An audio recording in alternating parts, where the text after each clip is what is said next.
just wanna speak the name of Jesus.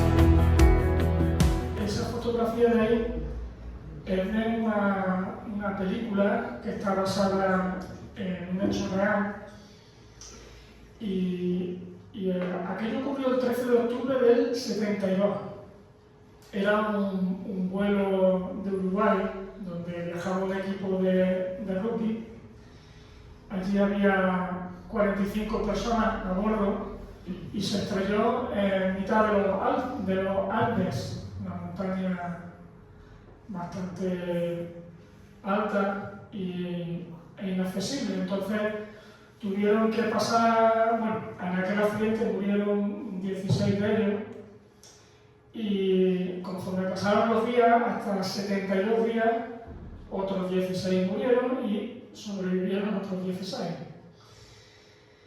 El caso es que la película muestra la cruda realidad en la que se tuvieron que enfrentar a aquellas personas que sobrevivieron, ¿no? Empezaron a pasar hambre y como la mayoría se había visto en la película, la recordaréis, tuvieron que cocinar el cuerpo de personas, compañeros suyos que habían muerto para sobrevivir. Y es que no podían seguir viviendo si su manera de pensar no cambiaba, si no tomaban decisiones radicales, ¿no?, para poder sobrevivir. Tuvieron que cambiar absolutamente en todo, ¿no? No podían seguir siendo quienes eran antes, ¿no?, a nivel de tomar decisiones de conciencia y de las reglas, ¿no?, por las que ellos vivían. Tenían que rendirse a una nueva realidad para poder vivir. Bueno, como sabéis, esto no sirve de introducción, porque la mayoría de vosotros sabéis que estamos estudiando el personaje de José en Génesis, y al llegar al capítulo 47, yo me he encontrado como una fuente que brota enseñanza, ¿no?, de diferentes clases, y como que las quiero tocar todas, ¿no? Y aquí vi una parte que me gustó mucho, ¿no? Y es la que quiero desarrollar también brevemente en esta mañana. Voy a ser breve hoy. Han pasado, para situar la historia de José, la tenemos en Génesis. Él predice a Faraón que va a haber 7 años de abundancia, donde van a cosechar grano. Y capítulo 47 nos encontramos con que ya han venido esos años de escasez. Jacob y el resto de sus hermanos, los hermanos de José, han venido de Canaán a Egipto. José, el gobernador de Egipto, tiene el grano y durante los 2 primeros años pues hay un trasiego de compra de grano hasta que el dinero de los egipcios para comprar ese grano se va acabando. Entonces, después de que el grano se va acabando, el dinero se va acabando, perdón, tienen que empezar a empeñar otro tipo de cosas y de bienes, ¿no? ¿Qué tienen los egipcios? Pues tienen tierra, tienen también ganado y empiezan a venderlos, ¿no?, con tal de conseguir alimentos. Hasta que llegan a un punto en que se les acaba el dinero, se les acaban los ganados, se les acaban las tierras, no tienen nada más que dar para poder comprar alimentos. Y el versículo 19 de Génesis 47 dice: ¿por qué? Es lo que los egipcios proclaman delante de José. ¿Por qué moriremos delante de tus ojos? Así nosotros como nuestra tierra. Cómpranos a nosotros y a nuestra tierra por pan, y seremos nosotros y nuestra tierra siervos de Faraón. Y danos semilla, para que vivamos y no muramos, y no sea asolada la tierra. Hemos leído varias veces el texto de Génesis 47, no voy a esta mañana a leerlo entero, pero sí nos vamos a basar en todo lo que pasa ahí. Así que hoy es de esos días que si quieres abrir tu Biblia para ir viendo versículos sueltos, lo vamos a ir viendo y yo también lo voy a ir mencionando. Hoy vamos a hablar también del Evangelio. Hoy es un día señalado del Domingo de Resurrección. ¿Y qué sería del Evangelio sin el Domingo de la Resurrección, ¿no? Nuestro Señor ha resucitado, se ha resucitado por algo, ¿no? Para darnos vida. Así que vamos a ver y hablar acerca de la vida, del Evangelio, de lo que cada persona allá afuera y aquí necesitamos para obtener la vida verdadera, que es la vida eterna. Y si hay cosas que el Señor nos lleva a que tengamos que derribar, en la palabra que voy a usar en esta mañana, hay cosas que el Señor a veces se empeña en quitar del medio para que el Evangelio llegue al centro de nuestros corazones y nos cambie, ¿no? Así que vamos a hablar de aquellas cosas que impiden que podamos aceptar el Evangelio. La historia de José en Génesis 47, la historia de los egipcios, al igual que la de estos sobrevivientes del avión, nos enfrenta ante algunas verdades incómodas, ¿no? En el plano espiritual, que tarde o temprano cualquier persona tiene que hacerse en la vida, ¿no? Porque si todos queremos una vida eterna, una vida que no sea esta, que es tan efímera, tan triste, tan cruel, tan injusta, si todos queremos una vida eterna, ¿qué cosas hay que tenemos que preguntarnos? ¿Qué barrera tendrá el Señor que derribar? Porque hay momentos donde no podremos sostener nuestra propia vida. No siempre estamos al control de nuestra vida y mucho menos quién tiene el control de la vida eterna. ¿Quién tiene por sí mismo el control de poder acceder a la vida eterna? En segundo lugar, hay momentos donde vamos a necesitar un mediador, alguien que medie entre ti y Dios, ¿no?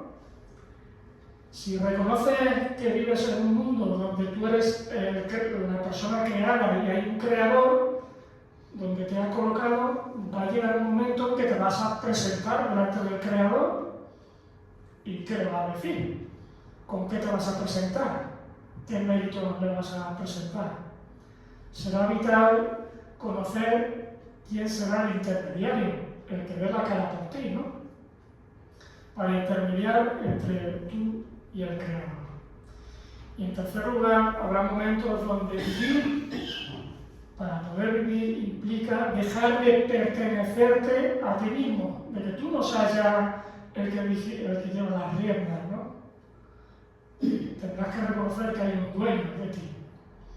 Como en la película, como en los 7 años de José en Egipto, habrá situaciones en la vida que te lleven al límite de decir no puedo hacer nada por mí mismo para salvarme, a no ser que ese mediador intervenga por mí ante el Creador y me rescate de esta vida. El paralelismo entre aquellos que sobrevivieron en los Andes y estos egipcios tienen varias cosas en común, ¿no? Y nos van a dejar con una pregunta importante que tenemos que contestarnos cada uno de nosotros, cada persona, ¿no? Que no conoce al Señor también. ¿Qué estás dispuesto a entregar para vivir? Pongo ese vivir en mayúscula porque no me estoy refiriendo a una vida física, ¿no? No estoy refiriendo a sobrevivir de manera física como en los Andes o como los egipcios con el pan, ¿no? Sino para vivir eternamente, ¿no? Y para contestar esa pregunta, vamos a ver una progresión de acontecimientos en Génesis 47, que además tiene 3 paralelismos muy bonitos, preciosos, lo vamos a ver con el resto del Evangelio y de la Escritura, ¿no? Me ha gustado estudiar este pasaje desde esa óptica, ¿no? Vamos a ver esa progresión de acontecimientos, vamos a responder a esa pregunta principal y vamos a ver esos paralelismos, ¿no? Vamos a ver los paralelismos que tiene que ver aquí José con Cristo. ¿Habrá un paralelismo? Pues lo veremos, ¿no? ¿Qué tiene que ver el personaje de Faraón con Dios? Hay otro paralelismo. ¿Y qué tienen que ver los egipcios o los hermanos de José, que van en busca de grano, con los creyentes nosotros que somos comprados y redimidos, ¿no? Vamos a ver esos tres paralelismos a la vez que estudiamos esa pregunta. ¿Qué estás dispuesto a entregar para vivir, ¿no? Lo primero que necesitas es derribar tu autosuficiencia.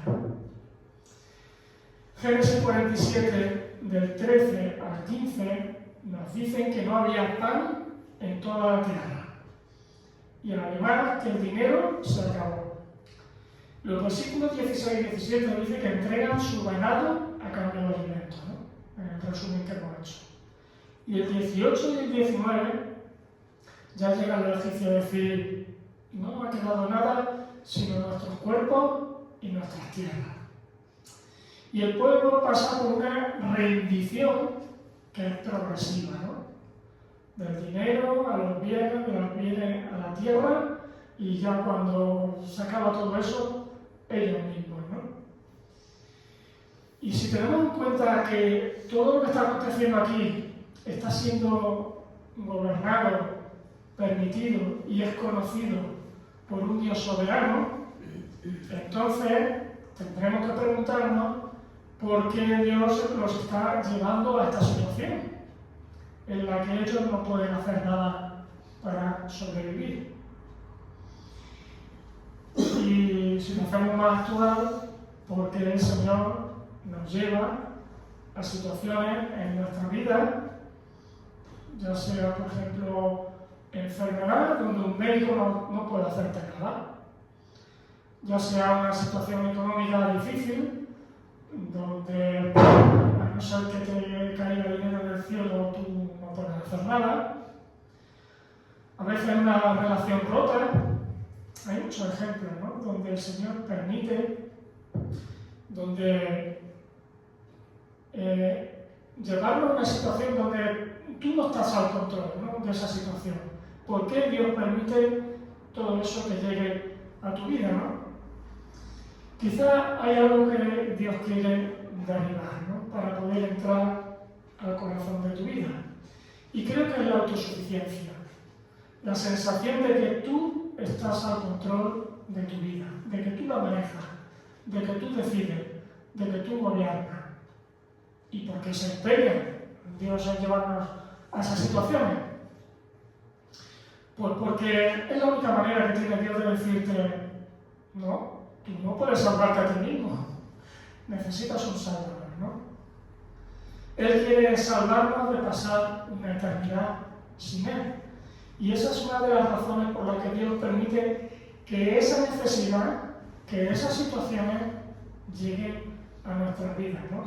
Esa necesidad revela que no somos autosuficientes. Y cuando entiendes que no puedes sostener tu vida, pues solo ya te queda una opción, ¿verdad? Pedir ayuda. Y así es como cada uno de nosotros y el ser humano llega a Dios, ¿no? No llega negociando, no llega tomándole el pulso a Dios, llega rindiéndose, porque no tiene otra opción. Y para ello, Dios no pide lo que te sobra, sino que permite que se agote lo que te sostiene, ¿no? Me gustaba esa frase. Dios no te pide lo que te sobra, sino que permite que se agote lo que te sostiene, lo que te hace sentir que tú estás al control de tu vida. Y justo cuando ya no te queda nada, ahora sí, aparece el único que sí puede sostener tu vida. Lo vemos continuamente en toda la Escritura, ¿no? La soberanía de Dios actúa de esa misma manera, no solamente en su palabra, sino en nuestra propia vida, ¿no? Nuestra propia experiencia. En nuestra historia, a los egipcios se le acaba el dinero, la comida. José es el único que tiene el grano, y no hay alternativa. Tenían que acudir a él si querían seguir viviendo. Y en nuestra vida espiritual, Cristo es la única fuente de vida. Él mismo se llama a sí mismo pan de vida, ¿no? Yo soy el pan de vida. Yo soy el agua de vida. No hay más opciones. Si quieres pan, si quieres agua, si quieres sobrevivir de manera espiritual, no te queda otra, ¿no? Que acudir al único pan verdadero y al agua de vida, ¿no? Cuando el hombre deja de ser suficiente, Cristo deja de ser una opción. Y en Génesis 47, José aparece como el administrador absoluto, pero está subordinado, ¿no? Está subordinado porque está por debajo de Faraón. Él informa y rinde cuentas a Faraón. Y aquí empezamos a ver ya los paralelismos, ¿no? Entre José y Cristo. José es exaltado a la diestra del trono de Egipto, con toda la autoridad delegada por Faraón. Pero claro, el trono sigue siendo de Faraón. Cristo es exaltado a la diestra de Dios Padre y recibe toda autoridad en el cielo y en la tierra, pero todo es de Dios Padre y para gloria de Dios Padre. Ahí tenemos el primer paralelismo.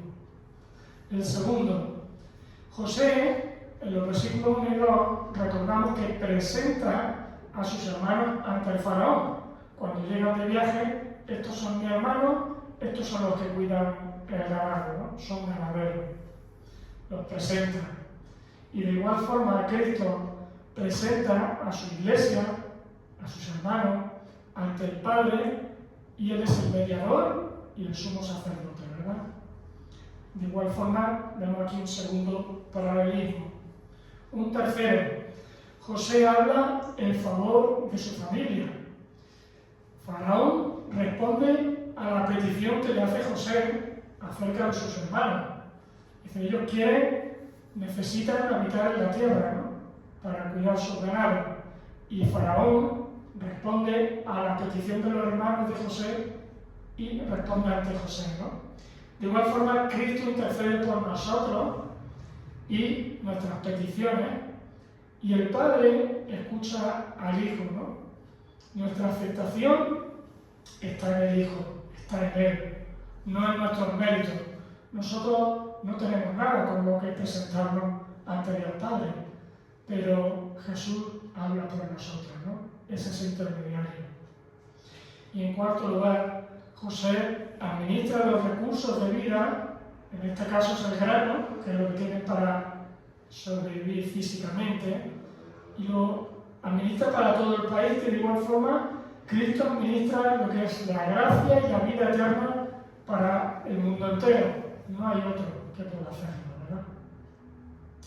¿Qué aplicaciones podemos sacar aquí? Veía un par de aplicaciones, ¿no? La primera, nuestra seguridad delante de Dios no descansa en cómo nos presentamos ante Dios. Aquí estoy yo, mira que me lo he hecho, ¿no? Sino en cómo nos presenta Cristo ante Dios Padre. Y eso favorece en nosotros la humildad y fomenta la fe, ¿no? Y a la vez nos elimina esa ansiedad que genera el tratar de vivir con la sensación de que tenemos que ganarnos la salvación, ¿no? Si le pregunta a cualquier persona de afuera por qué crees que algún día estará en el cielo, lo que te dice, bueno, Dios verá lo bueno que he hecho, lo malo, y ya esto pesa más. Y eso, en realidad, lo único que genera es incertidumbre y ansiedad, ¿verdad? ¿Quién tiene mérito para decir yo me he ganado la salvación? Nadie, ¿verdad? La segunda aplicación que veía es una pregunta también incómoda, ¿no? ¿Quieres saber cuál es tu nivel de dependencia de Cristo? Y contestarla de verdad, pues, te genera un poco de malestar, ¿no? En el sentido de, quizás no llegue, ¿no? Si de verdad dependes de Cristo, eso se nota en la oración, ¿no? Y una vida sin una oración constante es señal de que tú eres autosuficiente. Y empieza a acudir a Él no como el último recurso, sino como la primera respuesta, ¿no? La vida de oración tiene que ser acudir al Señor como lo primero, ¿no? En cada situación de nuestra vida, no como cuando se te agotan todas las posibilidades de lo que tú puedes hacer, ¿no? Sino tiene que ser el primer recurso, no el último, ¿verdad? Dos aplicaciones a este punto. En segundo lugar, no solamente necesitas derribar la autosuficiencia, sino que necesitas un mediador, que es la única opción que tienes para vivir, ¿no? Dice en Génesis 47, 13, no había pan en toda la tierra y el hambre era muy grave, por lo que desfalleció de hambre la tierra de Egipto y la tierra de Canaán. José tiene el control del alimento en medio del hambre. Versículo 17. Dice que ellos trajeron sus ganados a José. José les dio alimentos por caballo y por el ganado de las ovejas y por el ganado de las vacas y por asnos. Y les sustentó de pan por todo su ganado aquel año. Es decir, José les da pan a cambio de ganado. Versículo 20, evoluciona la historia. José compró toda la tierra, todo lo que había, y lo hizo para Faraón. Y versículo 23, por último dice, hoy os he comprado. Aquí tenéis semilla, sembrad. José no solo administra, sino que centraliza toda posibilidad de vida. Todo pasa por él. Sin José no hay futuro para nadie. Él no solo administra, sino que él es el único acceso a la vida. Si quieres vivir, tienes que acudir a José. No hay plan B, no hay alternativa. Creo que de igual forma Dios establece un único canal de salvación, que sabemos que es Jesucristo. No solo la vida, sino que Él es el camino a la vida. No solamente intercede, sino que Él define quién eres. Y no solo te ayuda, sino que también te representa. Cuando Dios nos llame a su presencia, debemos tener claro que no eres afectado por cómo llegas, sino por quién te presenta ante Dios. Tienes un representante, tienes un mediador. Faraón no estaba allí buscando quién viene, ¿no? Es José quien viene y presenta a sus hermanos. Hay un mediador. Lo mismo que tú, que yo, que nadie puede presentarse ante Dios por sus propios méritos. Vamos a llegar porque alguien nos habló y porque es Jesús quien te representa, ¿no? Y en nuestra historia, José compra todo para Faraón, pero al hacerlo está salvando la vida de todos. La única condición era reconocer que no tienes nada. ¿Reconoces? ¿Tienes algo? No, no tengo nada, cómprame a mí mismo, ¿no? Solamente necesitas reconocer quién eres, lo que tienes, delante de aquel que era el único que podía satisfacer esa necesidad. Y aquí había también otro paralelismo, ¿no? José no solo alimenta, sino que también administra, compra y decide, lo mismo que Cristo no solo salva, sino que también media por nosotros, gobierna y también nos representa. Y en aquellos paralelismos entre el faraón y Dios también lo veía, ¿no? Todo lo que José recibe pasa a ser de faraón. Todo es de faraón. Lo mismo que todo, ¿quién es el dueño de todo? El Creador, ¿verdad? Dios. La salvación no solo te rescata, sino que te da una posición bajo la autoridad de Dios. Jesús, el mismo que te da vida, es quien te presenta ante el verdadero dueño de la vida. Aquí en nuestra historia, Faraón, ¿quién es el dueño de todo, ¿no? De todas las tierras. En esta historia todo termina siendo formalmente de Faraón. El dinero, el ganado, las tierras, las personas. Y no sé si empezamos ya a ver los paralelismos. Lo mismo que Faraón es dueño legal de todo Egipto y recibe lo que José está comprando y administrando. Pues Dios es el verdadero dueño de la creación y Cristo, como José, es aquí quien puede comprarle un pueblo, ¿no? Y presentárselo ante él. El pueblo dice, nos ha salvado la vida, seremos siervos de Faraón, es lo que vemos en el versículo 25. Y los redimidos, ¿qué podemos decir? Lo mismo, ¿no? Fuimos comprados por precio. Por tanto, aquí el versículo de Pablo, siguiendo su consejo, glorificad a Dios en vuestro cuerpo. Así que la salvación implica pertenencia. No somos hijos bastardos ni aislados, sino que le pertenecemos, ¿no? A quien nos ha comprado. Un redimido es alguien que es rescatado y cambia de dueño, ¿no? Y además obtiene una libertad que antes no tenía. Eso era lo que eran los redimidos antiguamente, un concepto que hoy en día nos cuesta un poquito asimilar, pero que la Biblia usa de manera continua, ¿no? Somos redimidos. Teníamos antes un dueño y una pertenencia y alguien nos ha comprado, nos ha liberado y nos ha dado una libertad, ¿no? Que antes no teníamos. Y algo muy interesante es que Faraón sostiene a los sacerdotes con una ración propia. En el versículo 22 dice, los sacerdotes tenían ración de Faraón. No eran como los demás egipcios. Y ellos comían la ración que Faraón les daba. Por eso no vendieron su tierra. Y de ahí aquí otro paralelismo, ¿no? Dios sostiene a su pueblo sacerdotal, que es la Iglesia, por gracia. No por pago, no por mérito, ¿no? Y para mí hay otro elemento más de que Dios usa para que el creyente no dependa de sí mismo, ¿no? Para autosatisfacer sus necesidades y a la vez reconozca al único que puede satisfacerlas, ¿no? Veía ese paralelismo. Y también dos aplicaciones con respecto a este punto, ¿no? Reconocer a Dios como dueño absoluto creo que corrige nuestra visión de la propiedad. A veces tenemos una visión distorsionada y egoísta de la propiedad de nosotros mismos, ¿no? Como que podemos hacer un poco lo que queramos, ¿no? Todo lo que tenemos es recibido.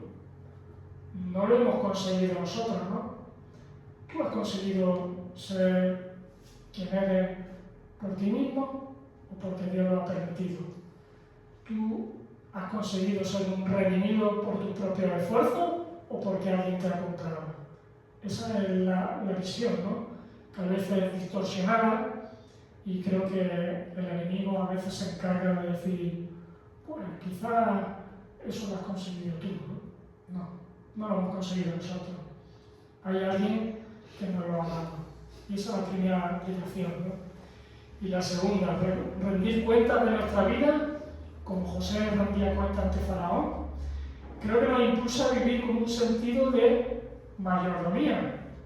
Como dijimos en la última predicación también de este texto, somos administradores, sabiendo que del Señor es la tierra. El Señor nos ha puesto como administradores, como mayordomos de aquello que es suyo, ¿no? Y creo que esto nos pone en un sitio equilibrado, ¿no? Para no vivir la vida de manera tan autónoma, egoísta, egocéntrica y como si fuéramos nosotros aquello que no hemos conseguido lo que tenemos, ¿no? Y en tercer lugar, que estás dispuesto a entregar para vivir, en mayúsculas, para vivir eternamente, pues necesitas rendirte a un nuevo dueño. En Génesis 47, del 23 al 24, dice, José dijo al pueblo, he aquí, os he comprado. Por si acaso alguien no lo tenía claro. Y dice, de los frutos daréis el quinto, la quinta parte, se la daréis a Faraón. Y las 4 partes serán vuestras para sembrar las tierras y para vuestro mantenimiento. El pueblo recibe semilla, pero a la vez están reconociendo la propiedad que es de Faraón. Y por eso le dan la quinta parte. Y el versículo siguiente, 25, dice: la vida nos has dado, hallaremos gracia y seremos tus siervos. Esa es la conclusión de los egipcios. Como vemos en este versículo y en esa actitud de los egipcios, no hay queja, ¿no? Acordáis el pueblo luego más tarde que se quejaba del desierto porque comía todos los días maná. Aquí me queja. No hay resistencia. Nadie se resiste. Oye, ¿y esto por qué tiene que ser así? Nada. Solamente veo gratitud y entrega voluntaria. Eso es lo que sale de un corazón renovado. Y hay una idea bíblica clara, ¿no? La salvación produce un sentido de pertenencia. Ya le pertenecemos a aquel que nos ha salvado. No de independencia, de pertenencia. Y no es opresión lo que se ve aquí, ¿verdad? Es una respuesta natural. Porque cuando alguien te salva la vida, imagínate, pues eso, que te estás ahogando y viene el salvavidas y te echa el flotador y te salva. ¿Qué hay en tu corazón? Hay gratitud, ¿no? Y la pertenencia, en este caso, deja de ser una carga y se convierte en gratitud. Hay gratitud. Y veo paralelismos, ¿no? Aquí con respecto a esos egipcios o a esos hermanos de José que son los beneficiarios del pan que reciben, ¿no? Con respecto a los creyentes de hoy día, ¿no? El pueblo está diciendo: la vida nos ha dado, seremos tus siervos. Y es que el creyente, cuando entiende de verdad el Evangelio, pues responde con una entrega voluntaria, con gratitud de corazón, ¿verdad? La gracia produce rendición, te rinde, no resistencia. Resistencia es lo que hace cuando quieres ser autosuficiente, ¿verdad? Cuando quieres ser autosuficiente, no haces nada más que poner pegas y yo lo hago y esto y lo otro, y te piensas que tú te vas a comer el mundo hasta que el Señor te lleva a una situación donde no puedes salir de ahí, ¿verdad? Hay una idea aquí también teológica con respecto al faraón y a Dios también como dueño de todo. Y es que el pueblo vive, trabaja y disfruta, pero reconoce que todo es de faraón. ¿Cómo lo reconoce? Dándole esa quinta parte, ¿verdad? Lo mismo que el creyente vive, disfruta y tenemos todo lo que tenemos, pero reconociendo que todo pertenece realmente a Dios, ¿no? Es decir, no pierdes la vida, sino que aprendes a vivirla con el dueño correcto. Por lo tanto, no vivimos para pagar a Dios, sino que vivimos en agradecimiento porque ya le pertenecemos a Él, ¿no? Hemos sido redimidos, hemos sido rescatados de una mala manera de vivir y ahora ya sale de nosotros vivir como un sentido de pertenencia, no de paga. Y veía también ese paralelismo con los hermanos egipcios, ¿no? Y los creyentes que hemos sido comprados por precio. En Génesis 47 muestra que hay dos grupos. Está la familia de José y sus hermanos, está por ahí Jacob, que no lo hemos nombrado, pero también está ahí, ¿no? Que es beneficiario del grano, y está también el resto de Egipto.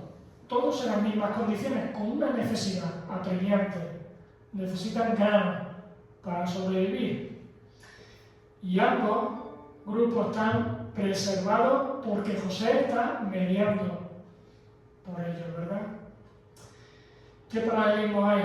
Los hermanos están recibiendo lo mejor de la tierra.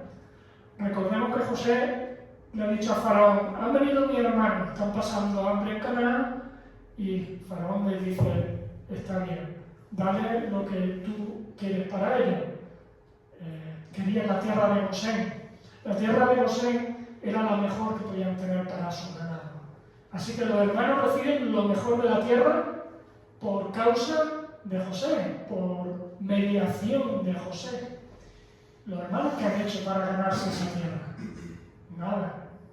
Lo mismo que nosotros los creyentes, si recibimos, como dice Efesios, ¿no?, toda la bendición espiritual en Cristo, la recibimos a pesar de haber sido antes enemigos de Dios, ¿verdad?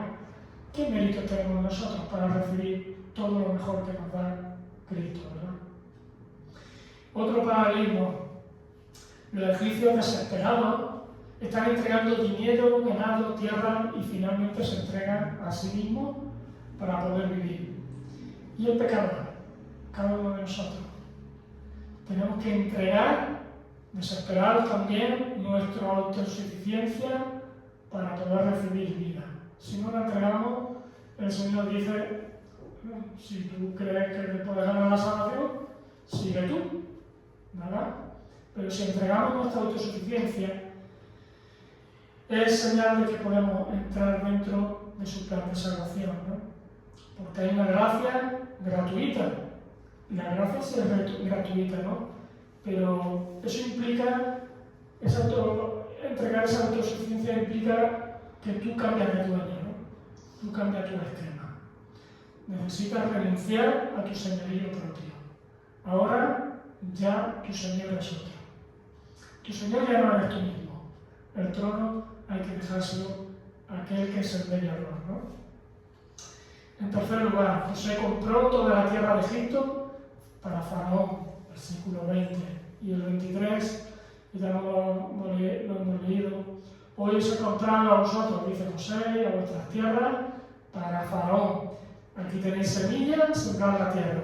Lo mismo que Cristo compra para el Padre, ¿a quién? A un pueblo, al pueblo redimido, a nosotros. Lo compra por ese precio, ¿no? Por ese sacrificio, por ese cuerpo entregado y esa sangre derramada, y que hoy celebramos que fue resucitado gracias a eso, ¿no? José compra toda la tierra para Egipto, Cristo compra un pueblo para el Padre. Y además le da esa semilla de la palabra de Dios y le dice: fructificarla, ¿no? Fructificar la tierra por medio de esa palabra. Veo un paralelismo precioso aquí, ¿verdad? Hay semilla para los egipcios, les dicen sembrar la tierra. La semilla de la palabra de Dios es la que el Señor nos da. ¿Para qué? Para esparcirla y que la tierra sea fructificada. Y en tercer lugar, otro paralelismo más. Veo que para los egipcios el pago de la quinta parte, del 20%, muestra que el pueblo vive y también reconoce en la práctica: oye, vivimos, pero todo es tuyo, ¿verdad, Faraón? Por eso te damos esa quinta parte. Lo mismo que el creyente vive, disfruta y trabaja, pero siempre debemos de hacerlo con la confesión práctica de que todo es del Señor. ¿Qué tenemos nosotros, no? Si todo del Señor es todo. ¿Qué dos aplicaciones prácticas breves veis aquí? Pues nuestro lenguaje creo que debería de parecerse también al de los egipcios. Versículo 25. Nosotros también podemos decir: la vida nos ha dado. ¿Qué tenemos que hacer? ¿Cómo podemos responder? Siervos tuyos somos, Señor. La gracia produce en el corazón gratitud. Y una gratitud es porque podemos hacerlo con una entrega voluntaria, no con queja. En el momento que haya queja en nuestra vida, hay algo que no funciona bien, ¿verdad? Tenemos que parar, reflexionar y pensar en qué nos estamos equivocando. ¿Hay alguna premisa en la que nos estamos equivocando? Y en segundo lugar, vivir como comprados, como redimidos, significa que hay ciertas decisiones, tiempo, dinero, dones que se deben usar teniendo en cuenta quién es el verdadero dueño de todo. Si le pertenecemos a Él, solamente podemos vivir para Él, no para nosotros mismos.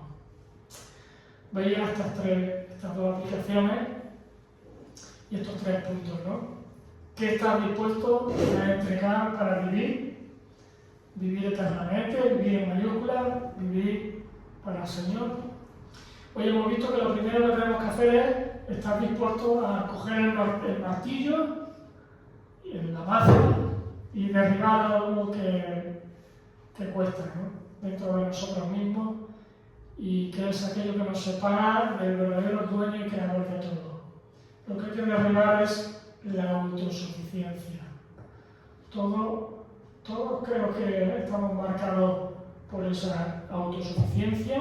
Un día se la entregamos al Señor, pero aún así todavía luchamos, ¿no?, en el día a día con esa autosuficiencia, de que nos pensamos que por nosotros mismos podemos dirigir, manejar y llevar las riendas de nuestra vida. Tenemos que derribar esa autosuficiencia. Y todo comienza ahí, cuando reconoces que tú no estás al control de tu vida, sino de que tu vida le pertenece al único que te puede sostener y dar una esperanza para vivir. Entonces ahí comienza el cambio, ¿no? Solo hay un mediador. Ese mediador es el único que estuvo dispuesto a renunciar a su posición como rey, a bajar de su trono, a hacerse hombre, a hacerse obediente, a vivir sin pecado y a dejarse crucificar en una cruz, porque realmente ahí es donde debemos de estar cada uno de nosotros, ¿no? ¿Todo para qué? Para que seamos hijos suyos, y Él como Rey y nosotros como sus súbditos, ¿no? Y no solamente se quedó ahí como para hacernos súbditos, como para hacernos siervos, que lo somos, sino para hacernos hijos, ¿no? Y cómo cambia la vida, ¿no?